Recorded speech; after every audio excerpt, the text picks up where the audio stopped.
Sup, Gary? Your proposal at today's draft meeting was the bomb. Looks like it was a serious hit with the guys, too. Higher-ups included. You really killed it this time. Thanks, Alan. I couldn't have done it without you, though. Without your constant help and support, that proposal would have never been submission ready.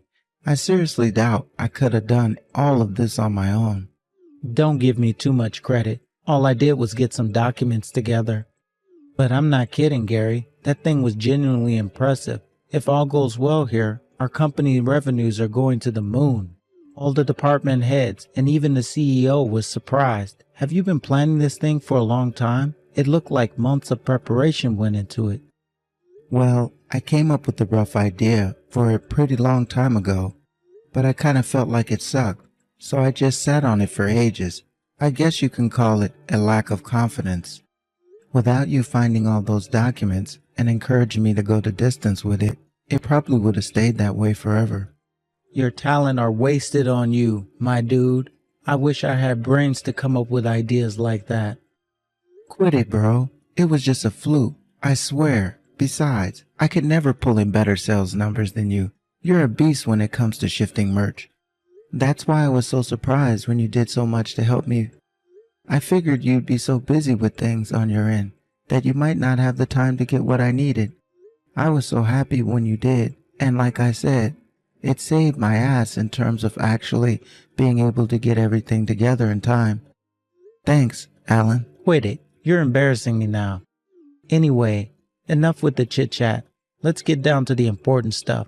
What do you say we go and get some celebratory beers this weekend? Or more specifically, a pre-promotion celebration?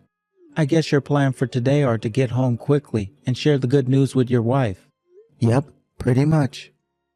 What's up, bud? You seem kinda deflated. Aren't you looking forward to telling your wife? No, I am looking forward to it. She'll probably be pleased. Right. And not probably. Of course she will. Anyway, I'm gonna find a nice bar for us to head out to at the weekend. Leave it with me.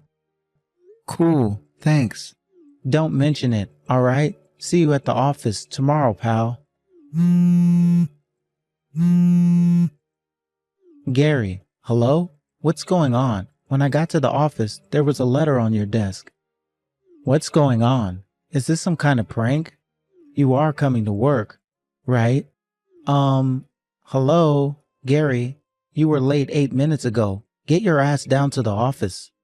It's not like you to skip work. Wait a sec.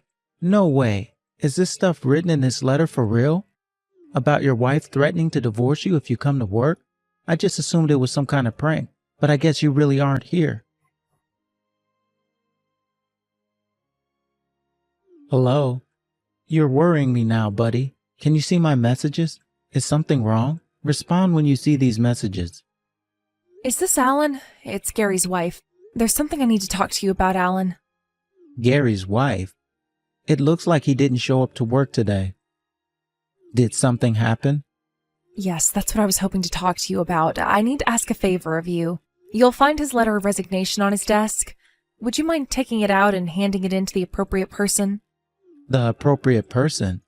I'm not sure exactly who that is in this situation. Do you mean the president? Yes, my husband's going through some mental health issues at the moment, and he's far too anxious to be at work. So please, Alan, we're counting on you. Whoa, hang on a sec, would you? How could you expect me to hand in Gary's resignation to the company president without even hearing from the man himself, whether that's actually what he wants? This is a big decision, and it's not something that can easily be undone if I do it. Are you really Gary's wife? Yes, I am. Can't you read or something? That's what I just told you, isn't it? Sure, but with all due respect, I'd just be taking your word for it. That's not enough for me to make a judgment on this. Besides, why does Gary want to resign in the first place? Things were going so well for him here. He wants to resign because he doesn't want to carry on working there, obviously. That is generally what resignation means, you know. After all, your company is full of brain-dead morons, isn't it? The only reason I'm able to message you now is because Gary gave me your number. How else would I have gotten it? Would that not have been obvious to you if I didn't say it? Thanks for proving my previous statement about the average IQ at your office. Even still, I can't go ahead with something so major based on a sudden bunch of messages from someone I've never met. I don't care what you say. You can be as rude, arrogant, disdainful towards me and the people at this company as long as you like, but I won't be handing in Gary's resignation on his behalf. If he wants it handed in so bad, tell him he needs to come in and do it himself. Goodness me, just how much of a brain-dead moron are you, Alan? It's precisely because he can't do that we're messaging you, Einstein. My patience is wearing thin with you now. Will you hurry up and do as you're told before you and me have a falling out? Why can't he do it himself? At the very least, he must have came into the office first thing this morning, before anyone else, right? To put this so-called resignation letter on his desk. My husband doesn't feel up to seeing anyone right now. He's too anxious. It doesn't take a genius to figure out he must have been having some kind of trouble at work. Could it be perhaps that someone there was bullying him and made him stop wanting to do his job? No, absolutely not. I can categorically state that that's not what happened. Everyone here loves Gary, higher-ups and workers alike. That goes for the guys in our department and the company as a whole. I've never heard of him being involved in any trouble here. Zero. Zip. Everyone loves him? Now I really have heard it all. You don't have to try and cover for him. I am his wife, you know. I know everything. And what's that supposed to mean? That he's a useless, good-for-nothing social misfit who's no good for anyone for anything. Go on, admit it. I bet he causes trouble for you all at the office pretty much every day, doesn't he? Don't hold back. You can be honest with me, Alan. I'm sure you know it would be in everyone's best interests if you helped him to quit. What the hell? Are you sure you're not making some kind of misunderstanding here? You cannot be talking about the same Gary. Sure, maybe he's not the most proactive when it comes to suggesting new ideas or pushing things forward, but when it comes to the fundamental understanding of the way things work here and the mechanisms behind our business strategy, there's no one more knowledgeable than Gary. Not just that, but ask him a question and he'll explain in detail until he's sure you understand absolutely everything. He often picks up on things the boss says during meetings that most of us miss. Then he'll go around the office afterwards making sure everyone understood. I guess that's what I'm trying to say here, is that you're wrong. Gary's a highly competent worker who's vital to this company, and not just that, but he's one of the nicest guys I've ever known. If you were genuinely his wife like you say you are, there's no way you'd be attacking him in this way. No, dear, like I said, the only reason you've fallen for Gary's trickery is because you're a pea-brained moron with an IQ lower than my shoe size. Besides, who the hell do you think you are? Anyone would think you were his labor union representative. You should remember you're nothing but one of his co-workers. Yes, I am his co-worker, but I'm also his friend, which means if he was ever in trouble, I would want to be there to help him. There's no way I'm handing in this letter of resignation based on the dubious claims of a complete stranger who messaged me out of the blue, slandering and denigrating him. You really are a grade A hypocrite. What's the weather like up there on your high horse, Mr. Perfect? Would you like a sainthood? Should I start calling you Jesus? Do you have any idea how much my husband slacks off at home? Huh? Despite the fact that he should cook my dinner as soon as he gets home from work, he never does any such thing. He doesn't do the laundry, he doesn't wash the pots, he doesn't clean the house. Instead, he pathetically attempts to do it all in one go on his days off. I don't think I need to tell you how filthy that means our house gets. He obviously has no intention of fulfilling his obligations to his family. Hang on a second. If my memory serves me correctly, I'm pretty sure I remember Gary telling me his wife was a stay-at-home housewife a little while back. Do you have a job? No. Huh? I despise the notion that it's a woman's job to do the housework. But sadly, patriarchal notions of male chauvinism and the oppression of women are woven just as deeply into the fabric of society as they ever were. The idea that women should be in the kitchen is parochial and antiquated, an anachronism. I mean, come on, don't you think it's strange? The idea that we should be the ones who do the cooking and cleaning just because we're women? Hang on a second. It's not that I think women should do all that stuff just because they're women. Wait, are you telling me Gary does literally everything? He both works full-time and does all the cooking, cleaning, and housework? Of course he does. It's a man's job to provide for the woman, and that includes at home, too. He's the one who got down on one knee and begged me to marry him. He's the one who made me change my surname. Surely this is the least he can do for me in return. Forgive me for asking this, but are you forcing your wife to do all of the housework? No, I'm still single. I knew it. How did I know? You must give off single energy. With old-fashioned ideas like yours, you'll never find a girl who wants to marry you. Me, I wouldn't want a man who thinks like you if you paid me $1 million. It looks like the conversation went a little off track. For the time being, would you just tell Gary to get in touch with me when he can? I'd really like to discuss what happened today with him directly. I'm afraid that's not going to be possible. You see, Gary's phone broke yesterday. All right. Well, can you tell him to stop by my house then? I can't do anything without hearing what his wishes are in all of this. Not happening. Excuse me? Why not? Rather he does end up quitting his job or not. Surely you understand it would be irresponsible to go ahead with this without speaking to him first. If you're really Gary's friend, as you seem to be claiming you are, then I suggest you start having a little more consideration for his feelings. I've made his wishes abundantly clear, and if you choose to continue willfully ignoring that, then you're nothing but an enemy. You won't be seeing my husband at the office anymore, all right? You can do this, Alan. We're counting on you. What? Quit ignoring everything I say. I am not handing in that letter.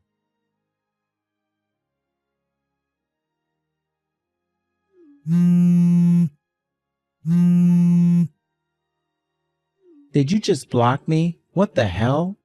Hello? Can you see this message? Alan, are you awake? Gary? Is it really you? Yes. Sorry to message you at this time. It's fine. Don't sweat it. Gary, are you okay? What the hell happened? And what's going on with your wife? Forgive me if this sounds rude, but dude, she seems kinda nuts. I'm fine. I'm so sorry, Alan. When I told my wife I might be in line for a promotion last night, she flipped out and smashed up my phone. That's why I couldn't message you myself. She did what? She finally fell asleep a few minutes ago. I'm messaging you from my work-use computer. I'm so sorry for all the trouble she caused you. Bro, I feel awful for everyone at work having to deal with me not being there on the fly like that too. Don't sweat it, Gary. Really, it can't be helped. But dude, are you really quitting the company? Yeah. She said if I don't quit the company, she'll divorce me. Wait, what? Hang on. I don't follow. That makes no sense. Isn't a wife usually pleased when her husband gets a promotion? She said if I spend any more time at the office than I already do, our family will fall apart. She told me I need to stop spending so much time at work and start properly fulfilling the duties I took on when she gave me her hand in marriage. She probably thinks if I get a senior position at the company, my hours will go up and she won't be able to boss me around and bark orders at me at my house as much. What the hell kind of twisted, messed up logic is that? I guess I could understand a woman feeling anxious about the prospects of her man spending more time at the office, but not for a reason like that.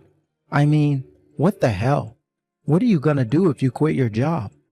Sylvia said I'm going to start work at a company of her choosing. The bottom line is that I'm on strict orders to quit my current job as soon as possible. So what's it gonna be? Are you gonna do as she says like a subservient little lapdog with no will of his own? Are you seriously gonna tolerate being treated like this? I get where you're coming from, but Alan, she's the only woman who would marry someone like me. I'm scared of being alone. It was always my dream to get married. I can't bring myself to throw that away now that I finally have it, especially after I worked so hard to get it. I want kids too. Besides, Sylvia is great when she's in a good mood. It's not all bad, I swear.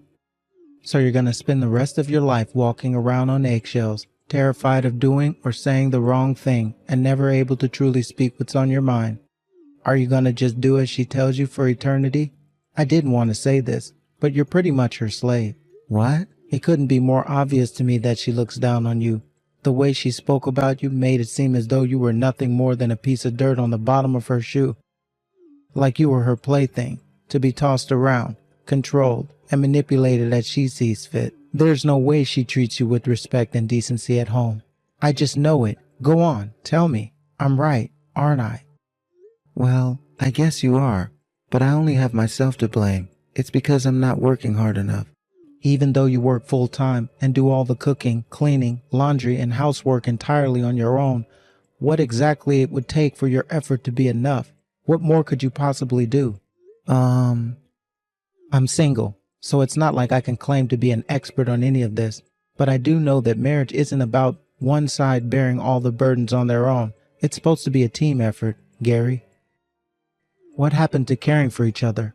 What happened to respecting and being considerate towards each other? Surely that's what married life you imagined for yourself looked like, 'cause I know for sure it didn't look like the one you're living. Tell me, Gary, are you happy?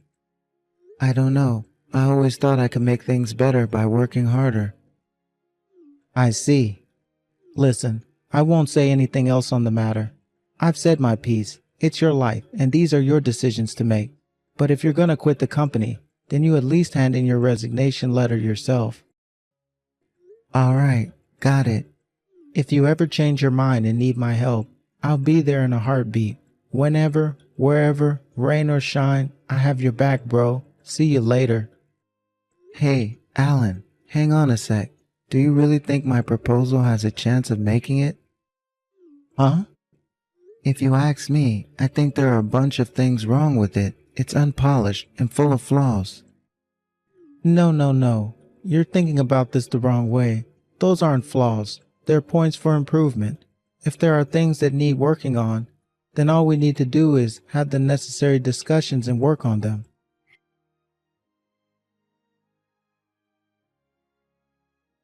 Anyway, weren't you about to quit the company 5 seconds ago?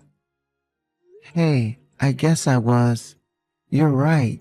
I was. God damn it. I don't want to quit. Alan, that's it. I've made my decision. Your decision? What are you gonna do? I'm sorry to have to ask you this, but will you help me? Gary,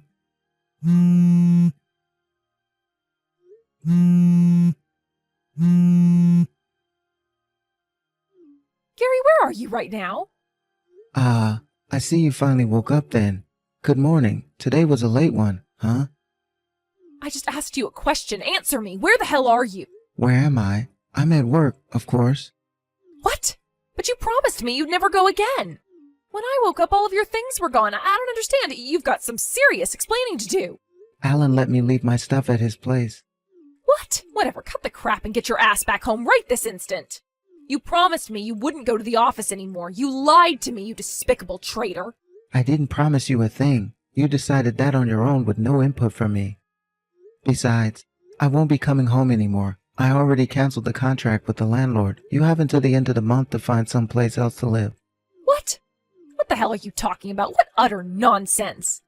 Do you seriously think I'm going to tolerate you breaking your promises like this? I'll divorce you. I swear I will. Okay, divorce sounds good, huh? I can't take being with you anymore.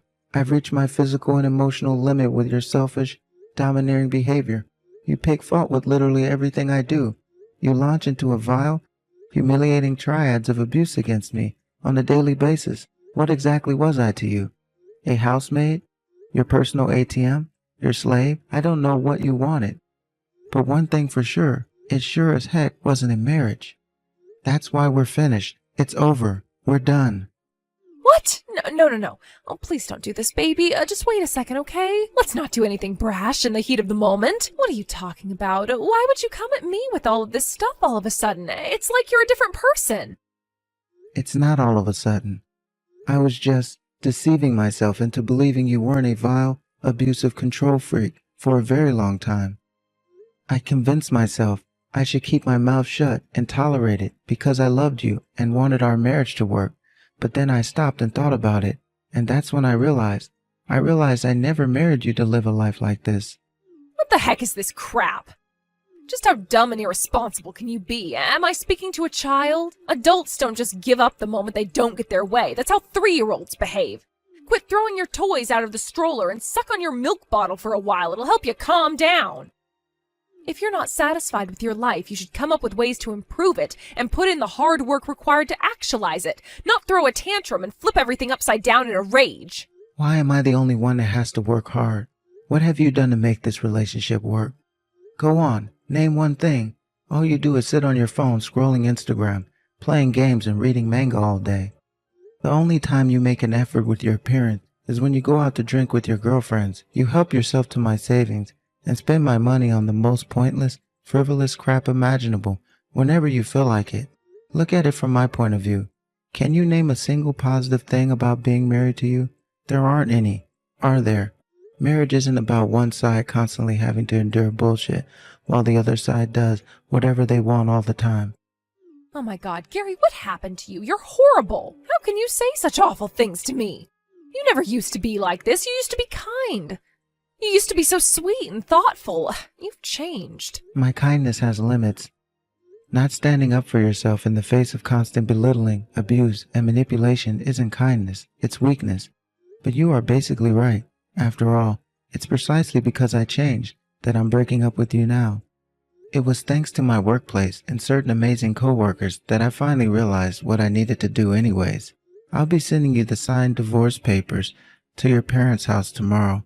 See to it that you get it handed in with your signature on them before the end of the week. No, wait, please. Are you just going to end things without even talking to me first? How could you be so irresponsible? You're the one who drove me to this, Sylvia. Not only that, but you completely refused to work and forced me to keep on top of literally everything at home, even though I was working full time. Why do you think you get to force me to do your bidding, like some kind of slave, while you slob around on the sofa all day, eating potato chips and endlessly scrolling on your phone?